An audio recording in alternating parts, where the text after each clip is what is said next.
Have you ever gotten in trouble at school for wearing a piece of clothing that the school felt was inappropriate or not good for school?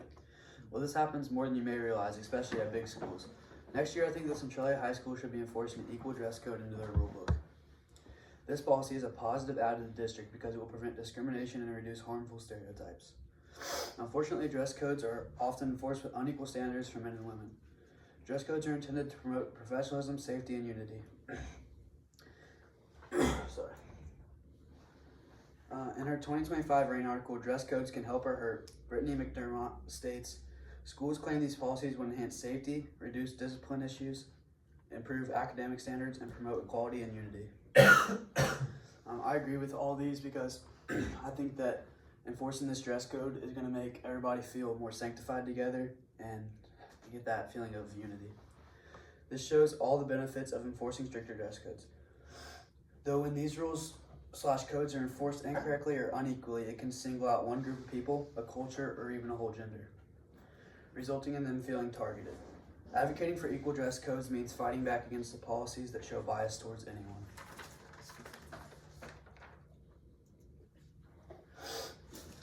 My first point is preventing discrimination. Making school dress codes equal can prevent discrimination by ensuring that all students are held to the same standard, regardless of their gender, background, or personal style. When dress codes are applied fairly and consistently, no student or group of students should feel judged or discriminated upon what they wear, therefore making no student or student stand out or be judged. This dress code would promote a sense of equality and inclusion to the school environment. Doing this will result in the fact no one will be discriminated of their gender, race, body type, or religion. Hopefully, that will create a stronger bond and community among all students.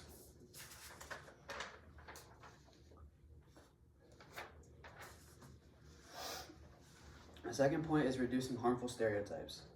Making school dress codes more equal can change outdated gender norms, such as the idea that girls should wear skirts or boys should wear collared shirts. A lot of times, schools enforce those to show that, like, sophisticated young men or young women have to wear certain things to be smart or be respected. In many schools, these traditional expectations reinforce harmful stereotypes about how students of different races or genders should look or behave. By removing these gender-specific rules, schools can create an environment where students feel free to express themselves without being confined by social expectations. This not only promotes individuality, but also teaches acceptance and respect for diversity. Encouraging all students to dress comfortably and appropriately without linking clothes choices to gender helps them build a more supportive and inclusive school culture. Dress codes that enforce on what girls can and cannot wear often contribute to the sexualization of young women by implying that their bodies are distractions or need to be covered up. When schools place emphasis on banning things like tank tops or other pieces of attire for women, it sends a harmful message that girls' appearance is something to be ashamed of or managed. This is not only unfairly placed the responsibility on girls to control their bodies, but also reinforces the idea that their worth is tied to how their bodies are perceived by others. In her 2018 NEA article, When Dress Codes Discriminate, Kira Barrett states, many schools' dress codes are gendered language, such as schools must not wear spaghetti straps or show cleavage. The reasoning, these girls are distractions to other students, particularly males. With an equal dress code, it could eliminate some of these distractions while not singling out girls, telling them they're in the wrong while wearing certain outfits. In conclusion, while dress codes are intended to create a professional and safe environment in schools, they can sometimes create biases and reinforce stereotypes held by our society. An equal dress code ensures that its students are treated fairly, regardless of gender, body type, or culture. By advocating for policies that are inclusive and free from discrimination and judgment, we can receive a more inclusive, respectful, and supportive atmosphere in the schools, with hopes that every student feels more empowered and comfortable in their own skin. An equal dress code is not just about clothing, but more importantly about promoting equality and respect for everyone. Everyone deserves respect in school and the workplace, no matter what schools they wear or what clothes they wear. This policy should help students get respect and feel more empowered in their own skin.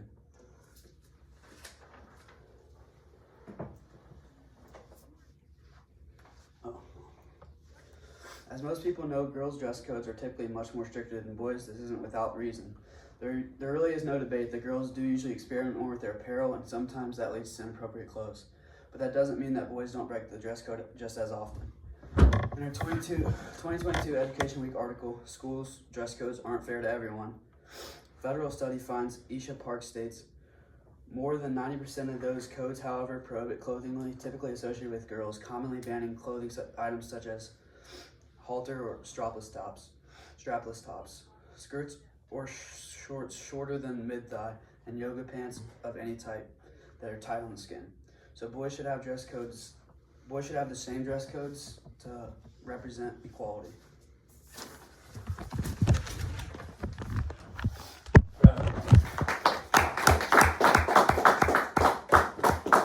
I get so nervous. It's bad. Huh? I can't. Sorry, you did good. Hey, Knox, you hit the time. Huh? You hit the time. I was trying to look up to the time. I didn't think you were talking so fast. You want this paper? No, I just wanted to talk.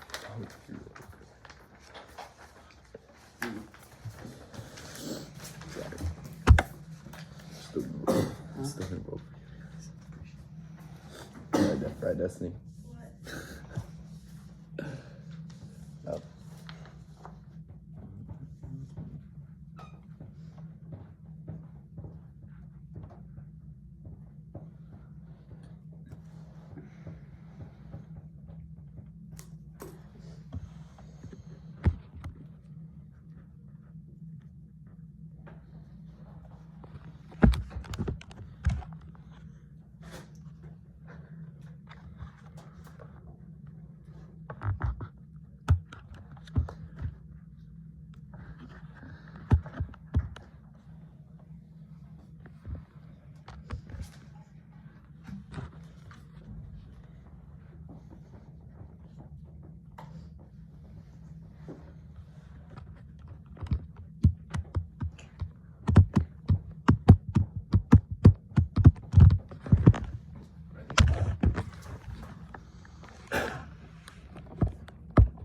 Counter argument first. Knox claimed that there was unequal standards and dress codes are supposed to prevent discrimination. And while I agree with these points, and they are true, it does not apply to Centralia. The dress code states that neatness, cleanliness, and modesty will be expected during all regular school hours. That applies to everybody. There's also a point that the torso of the students shall be covered. That also can apply to everybody, while typically applying towards girls. There is another point that clothes must be worn appropriately and pants worn in a sagging fashion will not be allowed. That's typically applying to boys. He also claimed that there's harmful stereotypes and school dress codes ban items for girls. Well, this is true in other schools. We don't ban yoga pants, leggings. There's nothing like that listed in the dress code, so therefore it's already fair. Ready? Oh, also the problem comes in the way the dress code, the problem does not come in the way the dress code is written, but in the enforcement. The dress code states that because it's impossible to anticipate all dress or grooming situations that might be considered improper for school wear, the school administration will have the exclusive right and authority to correct questionable or improper dress. This is a statement that leaves a lot to be interpreted, but it does not imply that the dress code is wrong in writing. It's just that it's wrong in enforcement. Dress codes can be varied based on the different members of the administration. For example, Ms. Waterman might enforce something that Mr. Gordon will not enforce as strongly, and therefore the dress code needs to be enforced equally among all people.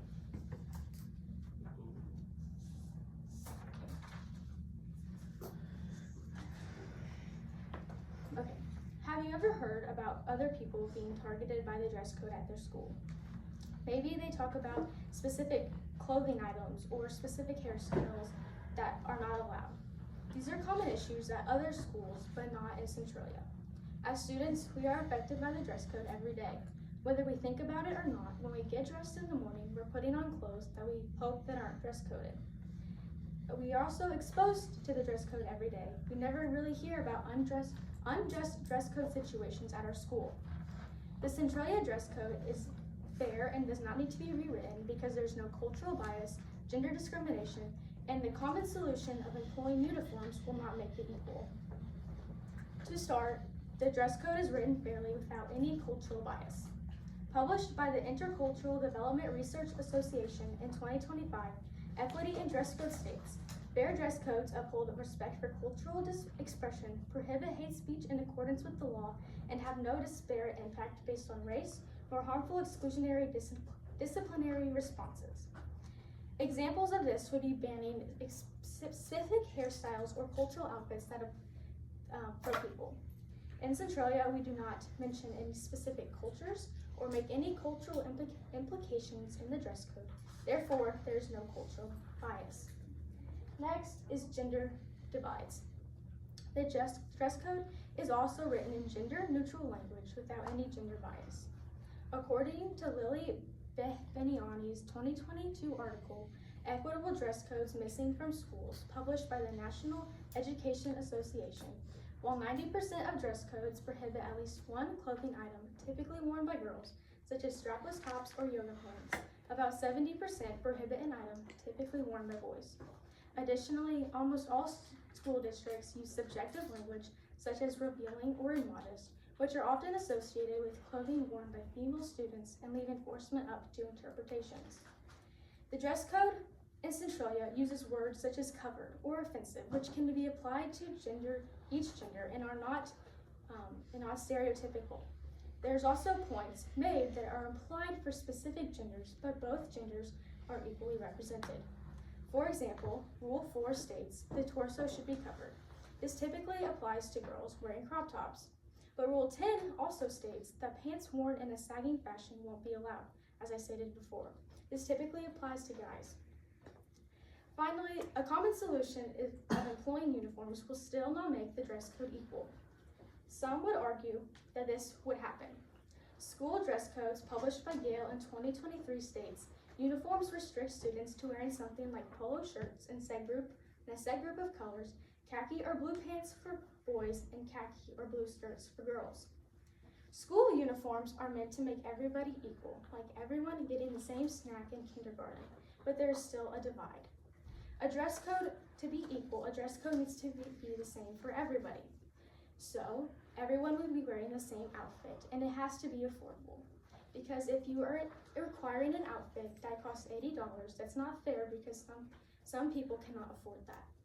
Everyone also needs to be wearing the same thing. You can't require skirts for girls and pants for guys. That implies stereotypes and sexualizes people. Everyone also needs to be wearing the same color. Everyone either has to wear blue or pink. No one can be separated. In conclusion, the dress code in Centralia is already gender neutral, culturally inclusive, and uniforms will not make it better. The goal of a dress code is to create a focused learning environment that's not distracting for one group or the other, and the dress code is already achieving that.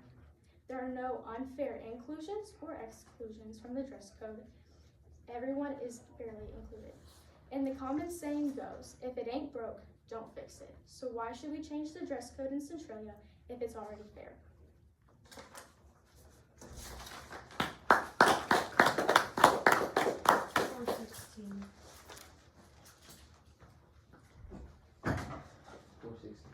That's what I got. Same.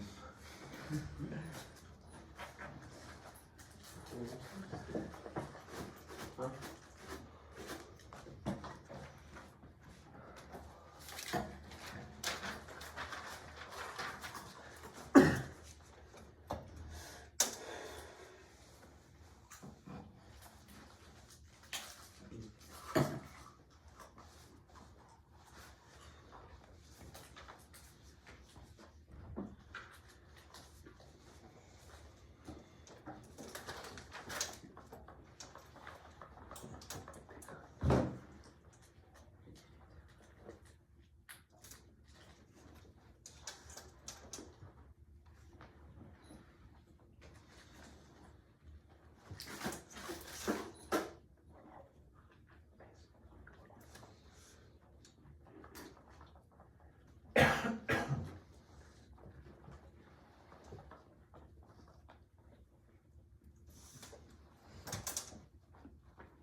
Knox?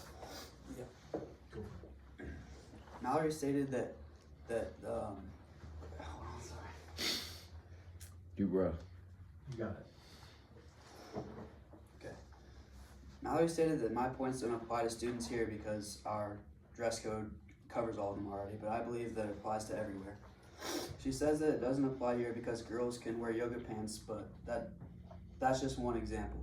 She says it's fair, but girls still have a lot more rules than boys do. Not everyone follows these dress codes, so even though we have more rules in place in some big schools, it doesn't mean that they're being enforced properly or that they're being followed, because we have a lot of instances where they're not followed.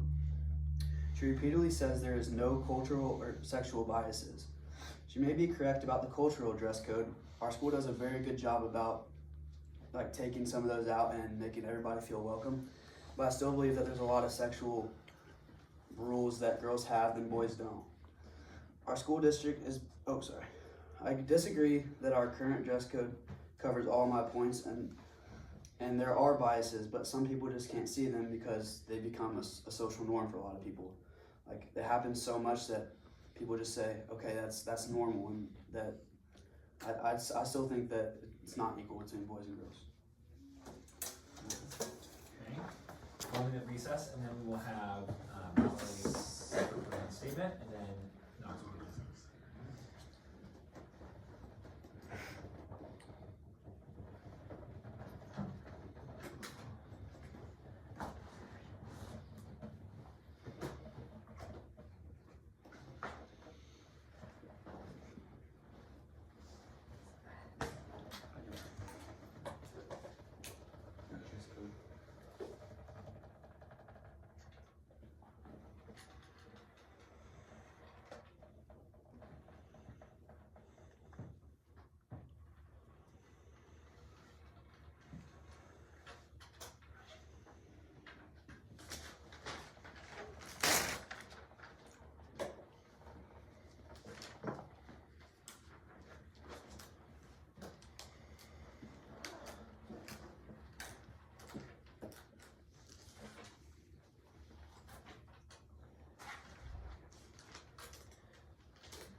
A dress code is meant to create a fair and focused learning environment.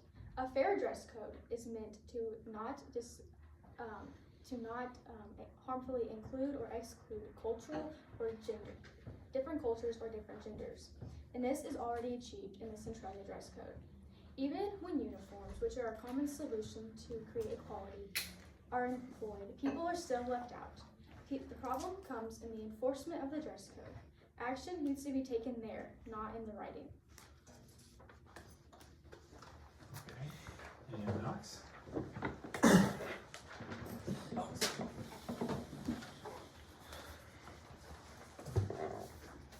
Ready whenever. To wrap up, I think that Centralia High School should enforce a stricter and equal dress code due to the discrimination and harmful stereotypes we see in today's schools. Doing this will result in students feeling more comfortable in their skin, and as well as being excited to go to school without feeling judged or out of place. Centralia does a good job of doing this already, but there is a few tweaks to make it perfect and make everybody feel comfortable. All right, if Knox.